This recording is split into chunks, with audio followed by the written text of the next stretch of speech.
All right, so get ready. We're diving deep into kingdoms and secrets and princesses who, well, they kind of take destiny into their own hands, you know? Yeah. We're going to be exploring the first 3 books of the Remnant Chronicles, and that's The Kiss of Deception, The Heart of Betrayal, and The Beauty of Darkness. Sounds good.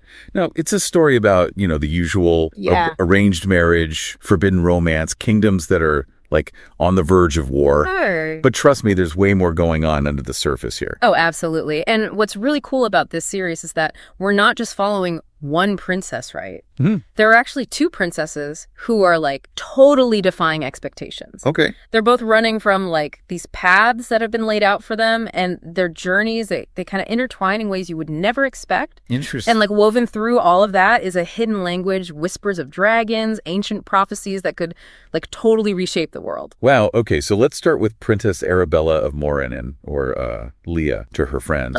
Right. She's the first daughter. Mm-hmm. So naturally, everyone expects her to marry for the good of the kingdom, right? Right. But then she makes this like really dramatic escape right at the beginning. Bold move. Yeah, it really makes you think, like, what does this say about a society where a princess would rather risk her life than just follow tradition? It's really interesting when you look at her internal monologue, especially during the escape. She kind of compares herself to a crumbling bridge, you know?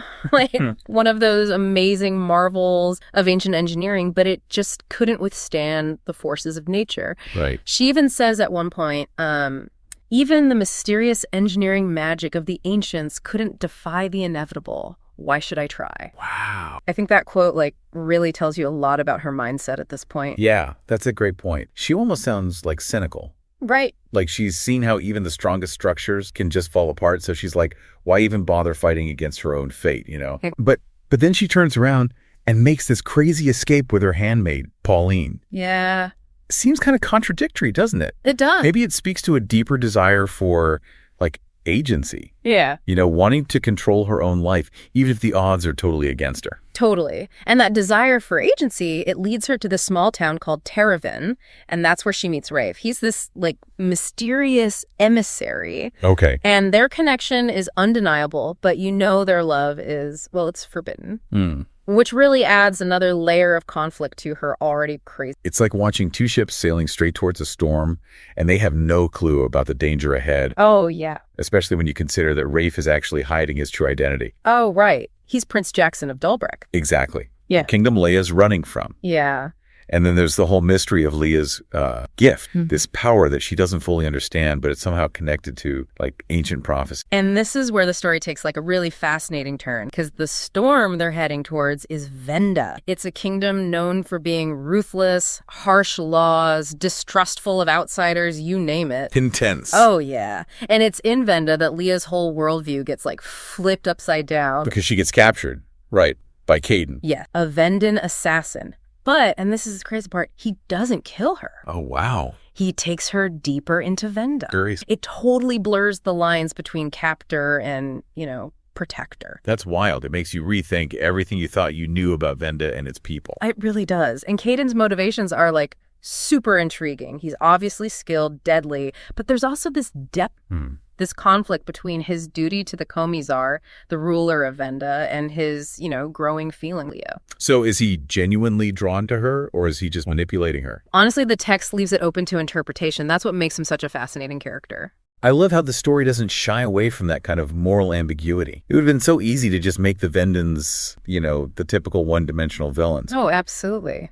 But instead, we get these glimpses of their culture, their customs, their reasons for being the way they are. And Leah's experience in Venda is crucial for her development as a character. I mean, she gets there with all these preconceived notions about them, you know, thinking they're barbarians. Right. But as she starts interacting with people like Asker, her young handmaid, and Efiera, the head seamstress, she realizes that those labels are like totally superficial. Yeah. There's kindness, loyalty, even a sense of humor beneath the surface. It's like she's peeling back the layers of an onion. And with each layer, she's uncovering more complexity, more nuance. Right. And then there's the whole revelation about the Commissar himself. He's not just some power-hungry tyrant.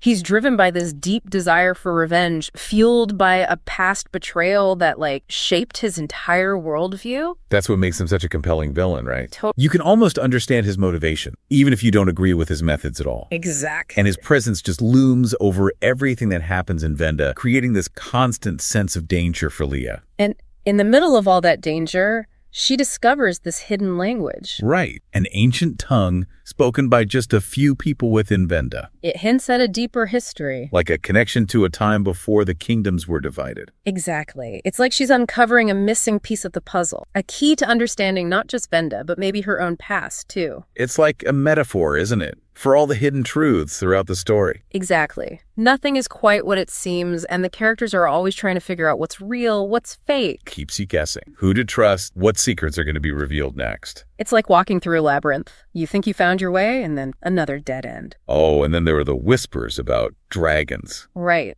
These legendary creatures from, ancient times. Everyone thinks they're extinct. But as Leah learns more about Venda's history, she starts to wonder, are they really just myths? It's like the dragons represent the unknown, right? Totally. A force beyond human comprehension. Like, they symbolize the power of nature, the potential for both creation and destruction. And they add this whole layer of mystique to the story, making you question what's possible in this world. And it's against this backdrop of secrets, danger, ancient lore, that Leah's relationship with Caden developed. Yeah, their connection is intense, forbidden, full of unspoken desires. It's a slow burn, for sure, but you can feel the pull between them, how they challenge each other, provoke each other. It's even more complex because they're technically enemies. Right. If anyone finds out, it could mean death for both of them.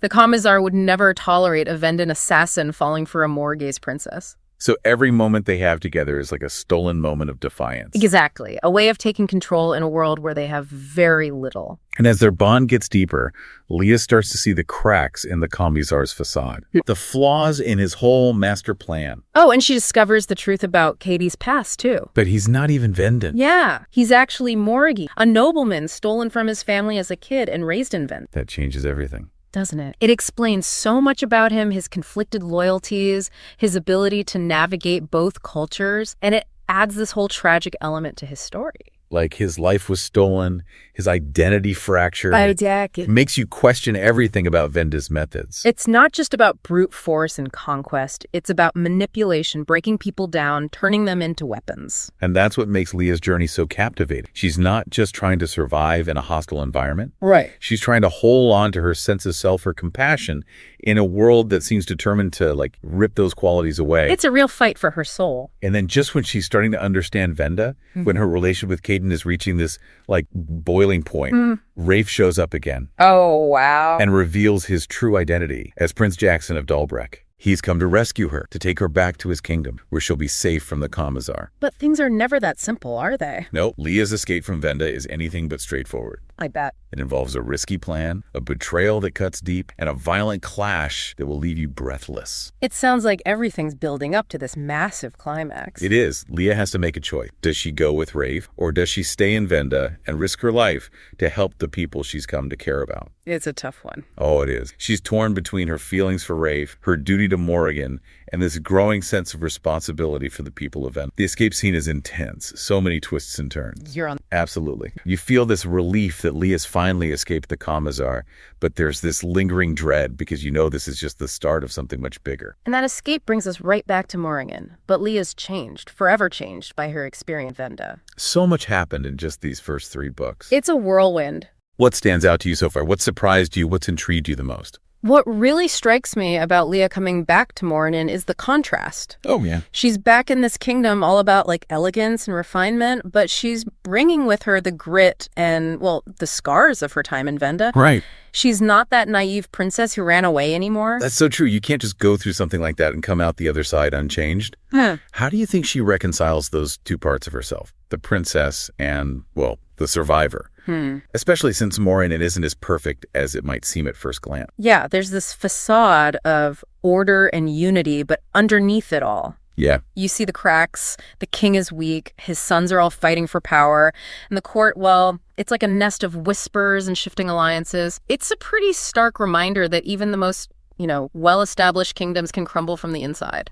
And then Leah walks right into this turmoil, carrying the weight of everything she went through in Venda. She has to deal with the political mess of her own court. Plus, there's the threat of war with the Commissar looming over everything. Oh, yeah. Talk about pressure. It's a lot. It makes you wonder if her time in Venda actually prepared her for this, in a way. You know, it's interesting you say that, because she's seen the enemy firsthand. Right. She understands their tactics, their strengths, their weaknesses, and she's developed this resilience, a strategic way of thinking that lets her see past the courtly games and focus on what really matters, the survival of her people. That's such a good point.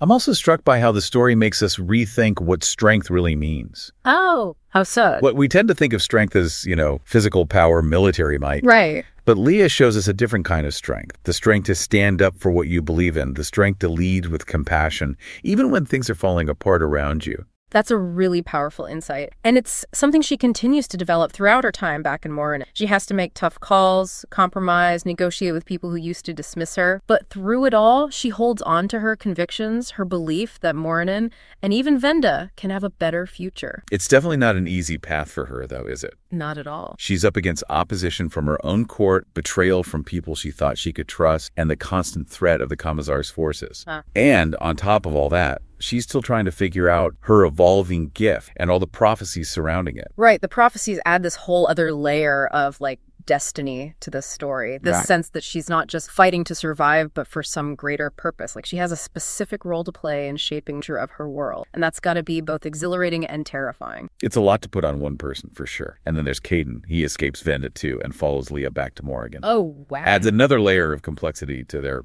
already pretty tangled relationship.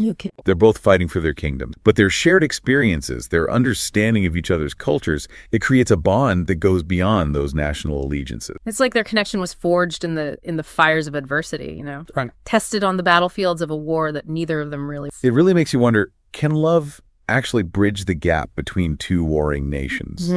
Or will their loyalties end up tearing them apart? I know, it's a tough one. Those battle scenes are intense, though. So visceral. You can practically feel the clash of steel, the desperation of the soldiers on both sides. They're rough, but even in the middle of all that chaos, you get these glimpses of the human cost of war, these moments of clarity. Yeah, and Leah sees it all. She does. The young soldiers, barely men, sent to die for a cause they probably don't even fully understand. Families ripped apart, villages destroyed by the fighting. It just strengthens her resolve to find some kind of peaceful resolution. Even if it seems impossible. Which brings us to one of the most powerful moments in the whole story, Leah's speech on the battlefield. Oh, yeah. She stands between the two armies, Vendan and Morrigan, and appeals to their shared humanity. It's a bold move, incredibly risky. It really shows her courage. Her belief that words have the power to change hearts and minds. Do you think she... Well, for a moment, it seems like she's right. The fighting stops, and you see this glimmer of hope. Like maybe the cycle of violence can actually be broken. It's a powerful moment. It is. But then, of course, the Commissar, driven by his need for revenge, refuses to back down. The fighting starts again, and both sides suffer terrible losses. It's a harsh reminder that even the most eloquent words, the most genuine pleas, they can't always conquer hatred and the desire for revenge. That's a tough lesson to learn. It is. But even though her speech doesn't end the war, it still makes an impact, like a seed of doubt planted in the minds of the Vendan soldiers. They start to question if they're really fighting for the right side, and it strengthens Leah's resolve to find another way, a way to stop the bloodshed without compromising what she believes in. It's like this is when she really steps into her power. Not as a princess, but as a true leader. Right. She's not just reacting to events anymore. She's shaping them. And her connection with Caden, it just keeps getting stronger amidst all the chaos. Yeah. Their love story is like a beacon of light in a world that's just shrouded in dark. It's a good reminder that even in war, even when faced with such terrible loss, there's still space for beauty, connection, love. It really is. But of course, their relationship is tested by, their loyalties to their different sides. Oh, for sure. But it also strengthens them, gives them something to fight for beyond the battlefield itself. And ultimately, it's their love, their shared belief in a better future that helps them find a way to bridge the gap between their... But that's a story for the next part. Right. We've covered a lot here. We've seen Leia's journey from runaway princess to a leader willing to fight for her people. Yeah. We've talked about the complexities of war, the tough choices, and the power of love and hope. What resonated with you the most in this part of the story? Okay, so we left off with Leah and Caden. Each fighting for their kingdoms, right? Yeah. And their love is, it's this fragile thing amidst all the chaos and the war. It really drives home the point that even with everyone wanting peace, it's still so fragile. Totally. It can be shattered just like that. Especially with, old hatreds and the desire for power and all that. Exactly. So much working against them. And I think that's the real struggle we see in this last part of the story, hope versus despair. Yeah, that makes sense. Leah sees the absolute devastation of war first, the loss of life on both sides. That'll be hard. It would be so easy to just, become cynical, start to believe that violence is the only way. But she doesn't give in, right? No, she doesn't. She keeps searching for a solution, something beyond revenge. It's impressive. And she embraces her gift, too. Yes, but not as a weapon. Right. More like a bridge. Right. Exactly. A way to connect with the people who've been taught to hate her and her. Makes you think about power in a different way. It does, doesn't it? She could easily use her gift to just dominate everyone, force them to do what she wants. Yeah, but she doesn't. No, she chooses understanding, empathy, building bridges, not walls. But that can't be easy. Oh, it's definitely not. It's dangerous, uncertain. She's got people against her, not just, the Commissar. Right. But people in her own kingdom, too. They're scared of her power, see her as a threat. It's almost like her biggest challenge isn't on the battlefield at all. You're right. It's the court, the whispers, the plots, the people who just want things to stay the same. Even if it means more war. Exactly. And more bloodshed. It reminds us that real change, deep change, has to come from within. From challenging those old beliefs, those systems that are holding everyone back. So Lee has to fight the enemy outside, but also the enemy inside, Yeah, the fear, the prejudice, the hunger for power that just blinds people to a different. And it's in this struggle, I think, that she truly becomes a leader, not just a princess. Absolutely. She learns how to be both strong and compassionate, strategic and empathetic. That's a tough balance. Yeah. But she figures out that real power isn't about forcing people to submit. Right. It's about inspiring them, helping them rise above their differences. And her relationship with Caden, it's a big part of that, right? Oh, definitely. He challenges her way of thinking, helps her see the world in new ways. I can see that. Their love story, well, it started in the middle of all this conflict, got tested by the war, but it becomes the symbol of what's possible. Reconciliation. Yes, bridging the divide between these two cultures that have been enemies for so long. And in the end, it's their combined strength, their shared belief in a better future that helps them finally resolve the conflict. They understand that true peace can't come from conquest or domination. It has to come from understanding each other. Exactly. Respect and being willing to compromise. It's a really powerful message, isn't it? And it goes way beyond just these books. In a world where everyone's fighting and divided, the Remnant Chronicles gives us this vision of hope, this reminder that even the deepest hatreds can be overcome. It just takes empathy, courage, and seeing past the labels that keep us apart. It really makes you think. Long after you finish the book, you question your own assumptions, think about what role you play in the world. It's inspiring. It is. It leaves you with a feeling of, possibility. The belief that even when things are darkest, hope can still win out. What a deep dive. Yeah. We've gone from Leah's daring escape to her becoming a true leader, from the complexities of war to the power of love and hope. I'm so glad we could explore this world together. Me too. It's been great sharing all these insights. And if this deep dive has, sparked something in you, I definitely encourage you to check out the Remnant Chronicles. Yeah, go on your own journey of discovery with these books. It's worth it. And remember, this is just the start. There's a whole world of stories out there just waiting to be discovered. Until our next deep dive, keep reading, keep asking those questions, and keep seeking knowledge wherever it may lead.